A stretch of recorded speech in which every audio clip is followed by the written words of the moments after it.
तो जी अस्सलाम वालेकुम। मैं हुमैद शकील और हम आपको अपने डिजिटल चैनल पे खुशामदीद कहते हैं। अगर आपको वीडियो पसंद आए तो लाइक करें, सब्सक्राइब करें, शेयर करें अपने दोस्तों के साथ, अपनी फैमिली के साथ। अरशद नदीम, ज़ाहिर बात है आजकल का टॉपिक अरशद नदीम ही है और कोई बेवकूफ़ी होगा जो अरशद नदीम के ऊपर इस वक्त बात नहीं करेगा।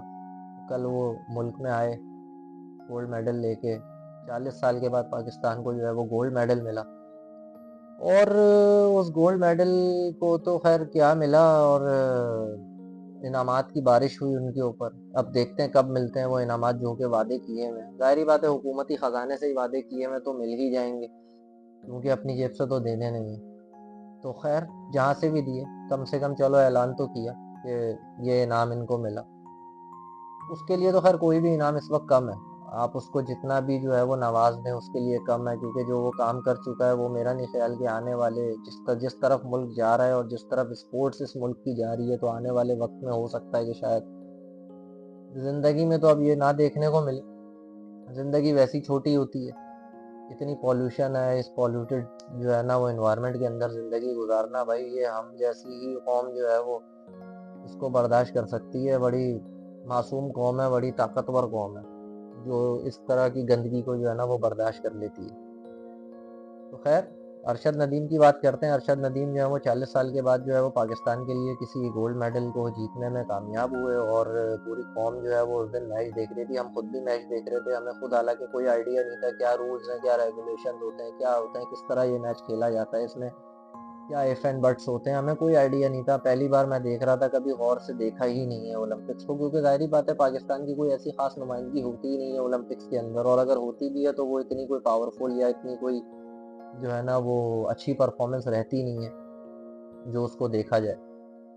जाहिर बात है डिसहार्ट हो जाता है आदमी, तो नहीं देखता है। लेकिन इस दफ़ा जो है वो एक उम्मीद थी, और उस उम्मीद को जो है वो पूरा उतरे अरशद नदीम और उनकी फैमिली को, उनकी वालदा को, उनके वालिद साहब को, और उनके जो कोच थे उन्हें, उनके जो दोस्त यार थे उन्हें।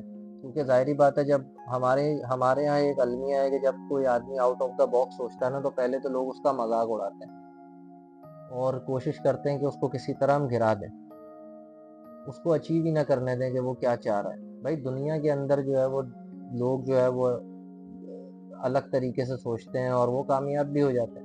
लेकिन हमारे यहाँ ये है कि अगर कोई अलग तरीके से सोचता है तो उसको जो है ना हम अजीबो-गरीब अल्फाज से नवाजना शुरू कर देते हैं और उसका मोराल इतना गिरा देते हैं कि वो कभी जो है वो उठ ही ना पाए। लेकिन मुल्क के हालात को देखते हुए, मुल्क की इकॉनमी को देखते हुए, इस महंगाई को देखते हुए, एक गरीब घर का लड़का और इस तरह उसका परफॉर्म कर देना, तो ये एक मौजज़ा है। और अल्लाह ताला ने जो है वो एक इस कौम को तोहफ़ा दिया है। ज़ाहिर-सी बात है हम एज़ अ कौम तो इतने बुरे नहीं हैं, लेकिन हमें बुरा दिखाया ज़रूर जाता है। तो जब जो चीज़ दिखती है वही चीज़ दिखती है। ज़ाहिर-सी बात है जब हमें दिखाया जाएगा कि हम लड़ते हैं, आपस में झगड़े करते हैं, ज़बान का चक्कर है, कास्ट का चक्कर है, तो इसी में जब उलझाए रखोगे तो ज़ाहिर-सी बात है दुनिया में इमेज भी वही जाएगा। तो ये इमेज कभी दुनिया ने हमारा देखा ही नहीं। 92 में देखा था जब इमरान खान वर्ल्ड कप जीते थे, उस वक़्त देखा था। फिर 2009 में देखा जब यूनुस खान ने वर्ल्ड कप जिताया, और उसके बाद आज देखा है। लेकिन ये विक्ट्री जो है या ये जो जीत है या ये जो गोल्ड मेडल है, मेरे ख़्याल से ये इन सबसे ऊपर है। जो वर्ल्ड कप हम जीते उससे भी ऊपर है, क्योंकि एक इंफ्रास्ट्रक्चर के ना होने के बावजूद एक आदमी इस तरह परफॉर्म कर दे और जीत जाए, ये बहुत बड़ी बात है। तो खैर आप उसको कोई भी इनाम दे दें, कोई भी इनाम उसके गोल्ड मेडल से बड़ा नहीं हो सकता। आप उसको कुछ भी दे दें, आप उसको करोड़ों रुपए दे दें, अरबों रुपए दे दें, लेकिन जो वो दे गया है वो आने वाली पीढ़ी, हो सकता है कि अल्लाह करे कि भाई इसको देख के और भी लोग मोटिवेट हों और इस तरह के गेम्स के अंदर पार्टिसिपेट करें, क्रिकेट से निकलें। मैं खुद जो है वो क्रिकेट के अंदर एक जकड़ा हूँ बुरी तरीके से, क्योंकि हमारे पास गेम ही एक है और हमें दिखाया ही एक गेम गया जब से हम बचपने से जब आज इस उम्र में पहुंच गए। तो खैर अरशद नदीम की तो बात हो गई। अब अरशद नदीम तो एक हो गया साइड पे ना, अब नई चीज़ें ये आना शुरू हो गई हैं कि पिछले 24 घंटों में ये वीडियो जो मैंने बनाने का सोचा, वो मैंने इसलिए सोचा कि जैसे ही मैंने टीवी खोला ना, तो मुझे कुछ चेहरे वो दिखे जो पूरे साल मीडिया से गायब थे। उसमें बहुत सारे जो हैं वो पॉलिटिशियंस भी थे, और एक साहब जो इस वक्त सोशल मीडिया की जीनत बने हैं, राणा साहब, वो भी थे। अब उनकी एक वीडियो आई कि वो कॉल कर रहे हैं बैठ के। जब अरशद नदीम जो है वो वापस आ ही रहे थे, तो ड्यूरिंग ट्रैवल थे या वल्लाह आलम वहीं पे मौजूद थे, ओलंपिक्स के, जहाँ पे ओलंपिक्स हो रहा था पेरिस में, वहीं मौजूद थे। तो उनकी एक वीडियो आई जिसमें वो कह रहे हैं कि जी आपको बड़ी मुबारक हो, और जो है ना वो प्राइम मिनिस्टर आपका इंतज़ार कर रहे हैं, और प्राइम मिनिस्टर खुद आएंगे आपको लेने के लिए। तो इस तरह की एक वीडियो जो है वो मंजर आम पे आई। अब क्या ज़रूरत थी ये वीडियो बनाने की, क्या ज़रूरत थी इसको, क्या मतलब क्या दिखाना चाह रहे हैं कि आप जो है बड़े खुश हैं। ठीक है, खुश हम भी हैं, हम भी खुश हैं, लेकिन आप ये क्या मतलब ये कौम को दिखाना चाह रहे हैं कि आपका कितना रोल है इसके अंदर? आपका कोई रोल नहीं है। इसका पहला जवाब तो यही दे दें। और राणा साहब का तो बिल्कुल ही कोई रोल नहीं है। चलें, शहबाज शरीफ साहब का अगर ये कह लेंगे यार चलो यार, प्राइम मिनिस्टर की हैसियत से जो है वो उन्होंने ये वीडियो बना दी, जो उन्होंने ऐसे ऐसे जश्न जो है वो किया, ठीक है। लेकिन राणा साहब की इसमें क्या परफॉर्मेंस है, या राणा साहब की इसमें क्या कंट्रीब्यूशन है, ये मुझे समझ अभी तक नहीं आया। फिर एयरपोर्ट पहुंचे, आपने पता नहीं उसके कान में क्या कानम खुशी करी। मतलब आप ये देख नहीं रहे कि इतने सारे कैमरे होंगे, और वहाँ पे लोग जो है वो बैठ के वीडियो कोई बना लेगा कि मैं जो है उसके कान में कह रहा हूँ, बाद में तनकीद होगी। मतलब क्या आप लोग सोचते हैं कि इस वीडियो बनने से क्या हो जाएगा, आप क्या मशहूर हो जाएंगे? नहीं भाई। अरशद नदीम को अवार्ड देने से, या उसको पैसे देने से, या उसको इनाम देने से आप कि 1% भी जो है ना वो आपकी इज्जत में फर्क नहीं आएगा, क्योंकि आप लोगों ने जो इस वक्त मुल्क का हाल कर दिया।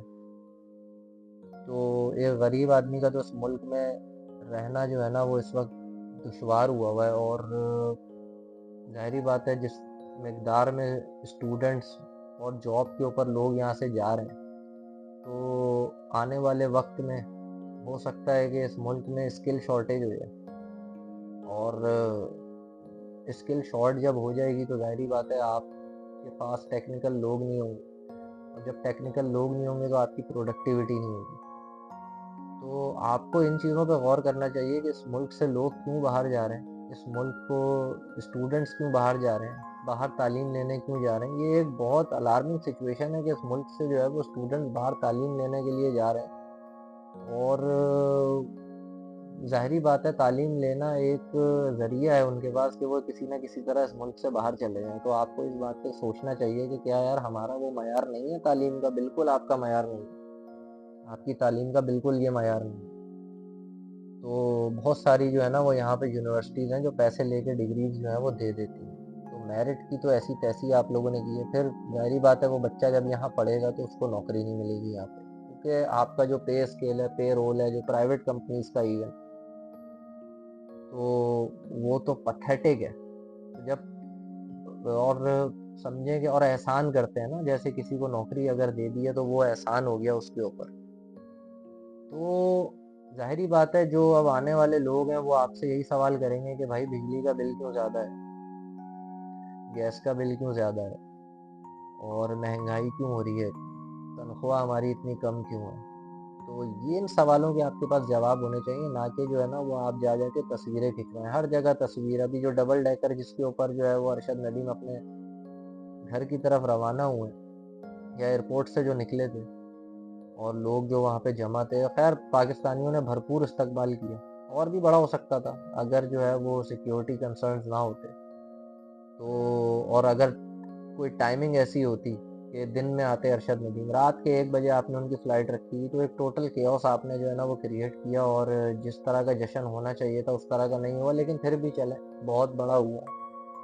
और अब बात कर लेते हैं कि जिसके ऊपर वो अपने, ज़ाहिरी बात है एयरपोर्ट से जब वो निकले तो एक डबल डेकर सजाई गई, उसमें भी जो है हमारे पॉलिटिशियंस की तस्वीरें लगी हुई थी। तो यार क्या ज़रूरत है, एक आदमी की इंडिविजुअल अचीवमेंट है, क्यों उसको जो है ना उसका हक मार रहे हो?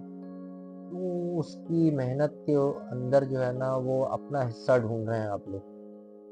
आप लोग डिजर्व नहीं करते भाई। वो लड़का अकेले जीता, वो अकेले ही मेडल लाया, उसको अपने ऊपर ही यकीन था, और वो इस यकीन के साथ ही पेरिस गया, और वहाँ से जो है वो उस गोल्ड मेडल को जीत के आया पाकिस्तान के लिए। ये उसका और पाकिस्तान के लोगों का मामला है, आवाम का मामला है, ये आपका नहीं है। प्राइम मिनिस्टर ने वादा किया, जाहिर बात है, राणा साहब जो कॉल की हम बात कर रहे थे, प्राइम मिनिस्टर ने वादा किया, लेकिन राणा साहब से प्राइम मिनिस्टर ने शायद जो है वो, उनको समझ नहीं आई राणा साहब को उनकी बात, लेकिन प्राइम मिनिस्टर नहीं पहुंचे, उस सूबे की चीफ मिनिस्टर नहीं पहुंची उनको रिसीव करने के लिए।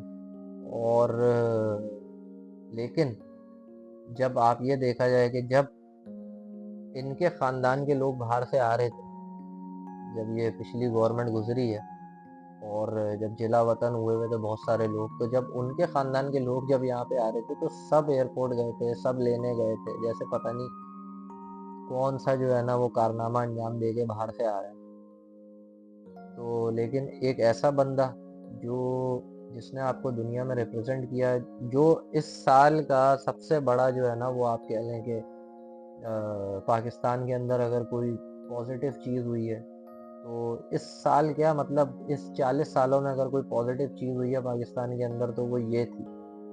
उसको लेने के लिए आप लोग नहीं गए। अब वो कोई भी रीज़न हो सकता है, वो सिक्योरिटी रीज़न हो सकता है, वो नींद का रीज़न भी हो सकता है, वो कुछ भी हो सकता है, लेकिन आपको फिर भी जाना चाहिए था। सिक्योरिटी अगर कंसर्न है, तो ये भी आपका एक जो है ना वो फ्लॉ है आपकी गवर्नमेंट का, कि सिक्योरिटी रीज़न क्यों है उस शहर में जहाँ पे आप रहते हैं, वहाँ पे क्यों सिक्योरिटी रीज़न है। तो खैर यही कुछ बातें थी, और एक अजीबो गरीब थी। हम कब जो है ना वो इससे निकलेंगे कि हम लोग, हमारी जो है ना लोगों से हम कब अपनी इज्जत करवाना ख़त्म करेंगे। ज़बरदस्ती कोई किसी को इज्जत नहीं करता। आपकी तस्वीर जो है ना वो लोगों के दिल में होनी चाहिए, ना कि जो है ना बैनर के ऊपर।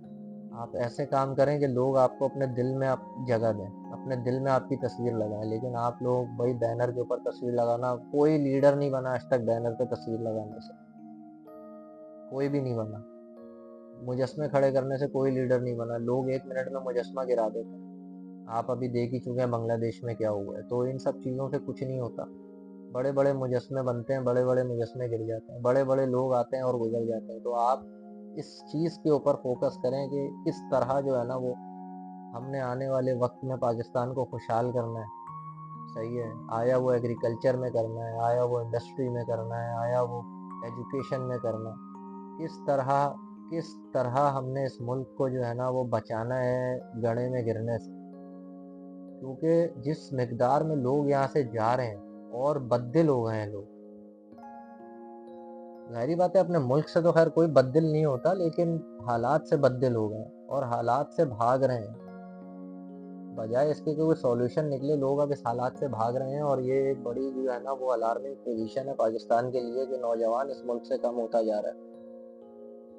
और जो नए आने वाले लोग भी हैं वो भी इस मुल्क से बाहर जाना चाहते हैं। तो आप लोग किस तरह रोकेंगे, किस तरह जो है ना वो इस चीज़ को ख़त्म करेंगे। रोकना तो खैर नहीं चाहिए, जो जाना चाहता है उसको जाना चाहिए, लेकिन उनको कोई उम्मीद तो आप दें कि वो इस मुल्क में रहें, इस मुल्क में आगे अपना जो है वो फ्यूचर देखें। बिल्कुल आप लोगों ने ख़त्म कर दिया, कोई फ्यूचर किसी को नहीं दिख रहा है इस मुल्क के अंदर। ना उनके पास जॉब्स हैं, ना उनके पास कोई एजुकेशन है, खाने को नहीं है। इस तरह आप लोग जो है ना वो अगले 10 साल में इस मुल्क का क्या होगा। एक फोरकास्ट की जाती है ना कि 10 साल के बाद हम इस मुल्क को जो है वो कहाँ देखेंगे। कोई प्लान है, कोई फोरकास्ट है? 3 साल बाद आप इस मुल्क को कहाँ देखेंगे? इस 3 साल के बाद इस एजुकेशन सिस्टम को आप कहाँ देखेंगे? कोई बीज लगाया आप लोगों ने, कोई फसल लगवाई कि यार ये बड़ी जब फसल हो जाएगी तो इसमें से ये फल निकलेगा, इतना निकलेगा? कोई कैलकुलेशन है आप लोगों की? अगर है तो काइंडली यार हम लोगों से और आवाम से शेयर करें यार। लेकिन ऐसा लग नहीं रहा कि कोई कैलकुलेशन है, सिर्फ दिन गुजार रहे हैं। कल का दिन कैसे गुजरेगा, चलो आज का दिन किसी ना किसी तरह गुजार लिया, कल को कैसे गुजारना है, कोई प्लान नहीं है। तो जिनके पास प्लान नहीं होता आजकल के दौर के अंदर, तो वो कोलैप्स कर जाता है। खुदा ना ख्वास्ता इस मुल्क को कोलैप्स होने से बचाएं और अपनी परफॉर्मेंस जो है ना वो गुर्बत ख़त्म करने में, महंगाई ख़त्म करने में, तरक्की में, इसमें अपने आप को जो है ना वो इंगेज करें ताकि मुल्क से लोग ना जाएं, वरना आप अकेले ही रह जाएंगे इस मुल्क में, आप और आपके सपोर्टर्स। मैं सारी जो है ना वो जो पॉलिटिकल पार्टीज़ हैं जो हुक्मरान बनती हैं इनके बारे में बात कर रहा हूँ। सब हैं उसमें उसमें सारी हैं जो अभी हुकूमत में है, जो पिछली हुकूमत में थे, वो भी कोई आके तीर नहीं मार लेंगे। अभी लोग लगे हुए हैं कि जी वो आएंगे तो वो शायद तीर मार लेंगे, वो भी कोई तीर नहीं मारेंगे। तो सबका ही जो है ना वो कंट्रीब्यूशन की ज़रूरत है और सोचने की ज़रूरत है कि किस तरह जो है ना वो अब इस मुल्क को हमने आगे लेके चलना है। अगले 10 साल में हमने क्या अचीव करना है, कोई रोड मैप होना चाहिए। ठीक, तो खैर यही कुछ बातें थी जिससे खून खोल रहा था कि किस तरह हमारे लोगों को जो है ना वो तस्वीरें खिंचवाने का शौक है। भाई अगर ज़्यादा ही तस्वीरें खिंचवाने का शौक अगर आपको है तो आप जो है वो कोई फोटोग्राफ की दुकान बनवा लें या आप कहीं जाके और कहीं टीवी पे आया करें। ये है जगह जहाँ पे लोग आपको देख सकते हैं। ये गालों में चुम्मियाँ करना और एक जो अचीव कर गया एक आदमी उसके कंधे पे हाथ रख के जो है वो अपने अपना भी जो है ना वो क्रेडिट लेना, ये छोड़ें यार। अब ये दोगलापन छोड़ें, दुनिया बहुत आगे निकल चुकी है और अब आपको भी ये सब छोड़ना पड़ेगा। शुक्रिया बहुत बहुत। अल्लाह हाफ़िज़।